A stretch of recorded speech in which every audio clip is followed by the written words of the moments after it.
Institute of nursing and science की तरफ से आज मैं आपको होम हेल्थ एड के बारे में कुछ आवश्यक जानकारी देना चाहती हूँ और साथ ही साथ ये बताना चाहती हूँ कि होम हेल्थ एड में होम हेल्थ केयर नर्स की क्या महत्वपूर्ण भूमिका होती है।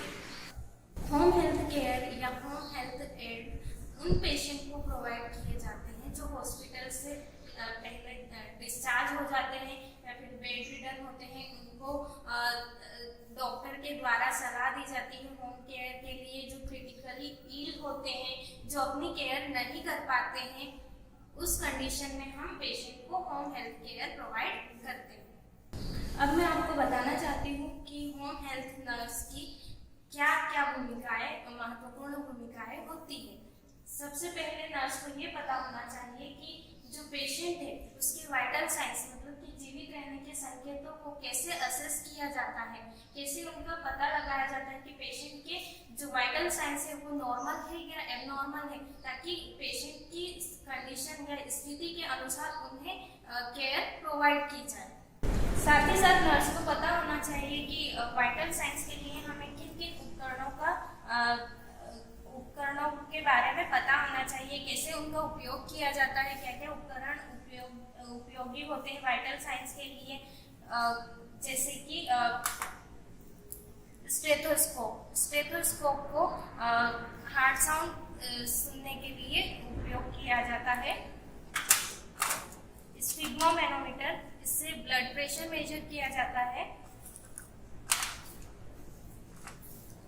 थर्मोमीटर, जिससे हम शरीर का तापमान यानी पेशेंट का टेम्परेचर हम मेजर करते हैं। और ये है पल्स ऑक्सीमीटर, क्योंकि अभी कोरोना की महामारी है और इस स्थिति में सबसे ज़्यादा ये देखा जाता है कि पेशेंट के लंग्स की ऑक्सीजन कैपेसिटी कैसी होती है, कितनी होती है। उस स्थिति की जानकारी के लिए हम पल्स ऑक्सीमीटर का उपयोग करते हैं। जो ऑक्सीजन सेचुरेशन होता है पेशेंट का वो 95 से 100 के बीच में होता है। अगर इससे कम होता है तो उस स्थिति में हमें डॉक्टर से सलाह परामर्श लेकर पेशेंट को रेफर करना चाहिए। अगर हमारे पास जनरली घर के सदस्य अगर पेशेंट की केयर कर रहे हैं और उस समय पर नर्स नहीं है और उस समय पर हमारे पास कोई उपकरण भी नहीं है, तो उस स्थिति में पेशेंट के जीवित रहने के संकेत यानी कि वाइटल साइंस के बारे में हमको कैसे पता लगाना चाहिए, ये मैं आपको बताना चाहती हूँ। जनरली थर्मोमीटर तो अधिकतर घरों में उपलब्ध होता है फर्स्ट एड किट में। तो हम जैसे हमारे पास कोई उपकरण नहीं है तो उस स्थिति में हम पेशेंट की पल्स को चेक करते हैं। यहाँ पर घड़ी की सहायता से 1 मिनट तक पल्स चेक करेंगे। फिर जो पेशेंट का रेस्पिरेशन होता है, या तो हम अपना हैंड है उसको पेशेंट की नोज के पास रखकर हम पेशेंट का जो रेस्पिरेशन होता है, रेस्पिरेटरी मूवमेंट्स होती है, उनको असेस कर सकते हैं। या फिर एब्डोमिनल मूवमेंट्स के थ्रू भी हम क्या कर सकते हैं, पेशेंट का रेस्पिरेशन चेक कर सकते हैं। अगर टेम्परेचर चेक करना है तो उस स्थिति को पता लगाने के लिए हम पेशेंट के फोरहेड पर अपना हाथ रखकर चेक कर सकते हैं। पल्स रेट होता है वो 60 to 100 बीट्स पर मिनट होता है और जो रेस्पिरेशन रेट होता है वो 16 to 20 बीट्स पर मिनट होता है। और जो हमारा नॉर्मल टेम्परेचर होता है वो 98.6 डिग्री फ़ारेनहाइट होता है। और अगर इससे कम या ज़्यादा होता है तो उस स्थिति को हमको डॉक्टर को बताना चाहिए। इसके अलावा पेशेंट की पर्सनल हाइजीन को मेंटेन करने में भी एक जो होम हेल्थ केयर नर्स होती है उसकी एक महत्वपूर्ण भूमिका होती है। क्योंकि जो पर्सनल हाइजीन के द्वारा जो पेशेंट है, पेशेंट की रिकवरी बहुत जल्दी होती है और इसकी महत्वपूर्ण भूमिका होती है पेशेंट की रिकवरी में।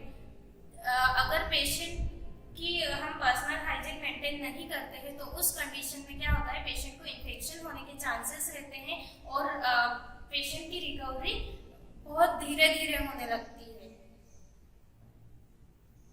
पर्सनल हाइजीन में मेनली हम देखते हैं जैसे बाथिंग, अगर पेशेंट एबल नहीं है तो उसको बाथिंग प्रोवाइड करना।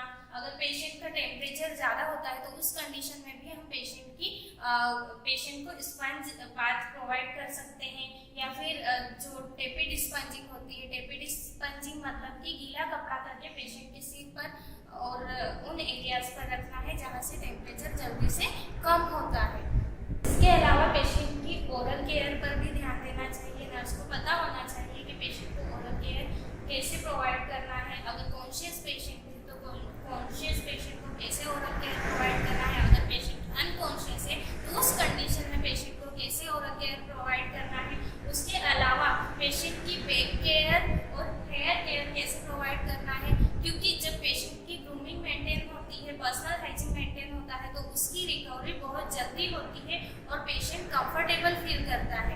इसके अलावा नर्स को ये भी पता होना चाहिए कि पेशेंट को बार बार उसकी जो पोजिशनिंग है वो चेंज करती रहे ताकि जो प्रेशर पॉइंट्स है वहाँ पर प्रेशर ना पड़े और पेशेंट को घाव ना हो। जो होम हेल्थ केयर नर्स होती है उसको पता होना चाहिए कि पेशेंट को अगर पेशेंट की जो ईटिंग और ड्रिंकिंग नीड्स है उनको कैसे फुलफिल किया जाए। अगर पेशेंट की डिसीज के अकॉर्डिंग जो डाइट प्लान होता है उसको प्लान करके पेशेंट का जो ईटिंग और ड्रिंकिंग है उसका न्यूट्रिशन बैलेंस करके रखना है तो वो कैसे करना है, क्योंकि जब पेशेंट इल होता है तो उस कंडीशन में पेशेंट का जो टेस्ट होता है वो चेंज हो जाता है और पेशेंट ज़्यादा इंटरेस्ट नहीं लेता है खाना खाने में, फूड टेकिंग करने में। और उस हिसाब से जब पेशेंट की कंडीशन के अकॉर्डिंग नर्स को पेशेंट को जो न्यूट्रिशनल नीड्स होती है वो फुलफिल करना आना चाहिए और पेशेंट को ज़्यादा से ज़्यादा फ्लूइड बैलेंस मेंटेन करना चाहिए। और जब पेशेंट नर्स को ये भी पता होना चाहिए कि अगर पेशेंट को राइस ट्यूब फीडिंग चल रही है तो उसको सही तरीके से कैसे राइस ट्यूब फीडिंग करवाना चाहिए। इसके साथ ही साथ नर्स को पता होना चाहिए अगर डॉक्टर ने कोई मेडिकेशन एडमिनिस्टर करने के लिए प्रिस्क्राइब की है तो उसका राइट जो ड्रग एडमिनिस्ट्रेशन के 6 राइट्स होते हैं वो फॉलो करके एक पेशेंट को ड्रग एडमिनिस्टर करना चाहिए। और अगर पेशेंट को वुंड है तो वुंड ड्रेसिंग भी करना आना चाहिए और कैसे वुंड ड्रेसिंग करना है, किस तरीके से करना है, अच्छे एसेप्टिक टेक्निक को यूज करके वुंड ड्रेसिंग करना आना चाहिए। इसके अलावा पेशेंट को अगर ऑक्सीजन चल रहा है तो उस कंडीशन में भी ऑक्सीजन एडमिनिस्ट्रेशन करना आना चाहिए। इसके साथ ही साथ नर्स को ये पता होना चाहिए कि इन्फेक्शन कंट्रोल पॉलिसीज क्या क्या होती है और उनको कैसे मैनेज किया जाता है। जैसे इन्फेक्शन कंट्रोल के थ्रू हम क्या कर सकते हैं, जो पेशेंट को इन्फेक्शन होने के चांसेस होते हैं वो कम हो जाते हैं और पेशेंट की रिकवरी अच्छे से होती है। और इन्फेक्शन कंट्रोल में मेनली हमको बायोमेडिकल वेस्ट मैनेजमेंट का पता होना चाहिए कि हमको प्रॉपरली किस बकेट में कौन सा वेस्ट कलेक्ट करना चाहिए। इसके अलावा साथ ही साथ अगर घर के सदस्य भी पेशेंट की केयर कर रहे हैं या नर्स भी पेशेंट की केयर कर रही है तो उस कंडीशन में पेशेंट को टच करने से पहले या पेशेंट की केयर करने के बाद hand washing properly hand washing करना चाहिए। जैसा कि अभी हमने देखा है कि होम हेल्थ एड या होम हेल्थ केयर पेशेंट की कैसे करना चाहिए। अगर घर पर है, घर के सदस्य कैसे है होम हेल्थ केयर प्रोवाइड कर सकते हैं, उसमें nurse home health care nurse की क्या क्या भूमिकाएं होती है, कैसे कैसे home health care nurse care provide करती है, ये सारी जानकारी मैंने आपको बताई है। मैं आशा करती हूँ कि मेरे द्वारा दी गई जानकारी आपके लिए उपयोगी साबित होगी।